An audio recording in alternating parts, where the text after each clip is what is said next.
AI use பண்ணி இந்த PDF data வந்து எப்படி எக்ஸலாக கன்வெர்ட் பண்ணுறதுன்னு சொல்லி பார்க்க போகிறோம். இதுக்கு பார்த்தீங்கன்னா நம்ம வந்துட்டு ChatGPT வந்து யூஸ் பண்ணுறோம்.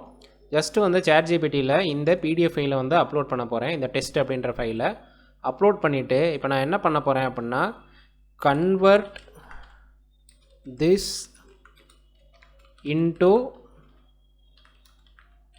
எக்ஸல் டேபிள் ஃபார்மேட் அப்படின்னு கொடுத்துட்றேன்.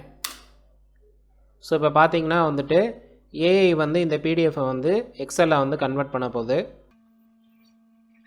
ஸோ இப்போ பார்த்தீங்களா வந்து ஏஐ வந்து நமக்கு எக்ஸல் ஃபார்மேட்டில் கன்வெர்ட் பண்ணிருச்சு. இப்போ ஜஸ்ட் நான் வந்து இந்த ஃபைலை வந்து டவுன்லோட் பண்ணுறேன்.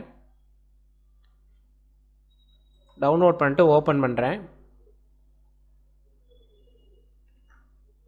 இப்போ பார்த்தீங்களா பிடிஎஃப்பில் வந்து என்ன டேட்டா இருந்துச்சோ அது அப்படியே வந்து நமக்கு எக்ஸலில் வந்து கன்வெர்ட் பண்ணி கொடுத்துருச்சு. ஸோ இந்த மெத்தடை யூஸ் பண்ணி நீங்களும் வந்துட்டு பிடிஎஃப் டேட்டா வந்து எக்ஸலில் வந்து கன்வெர்ட் பண்ணிக்க முடியும். இந்த வீடியோ உங்களுக்கு பிடிச்சிருந்துச்சு அப்படின்னா லைக் பண்ணுங்கள், உங்கள் ஃப்ரெண்ட்ஸ் அண்ட் ஃபேமிலிக்கு ஷேர் பண்ணுங்கள். நம்ம இன்ஸ்டாகிராம், ஃபேஸ்புக் ஃபாலோ பண்ணாதவங்க ஃபாலோ பண்ணிக்கோங்க. தேங்க்யூ ஃபார் வாட்சிங்.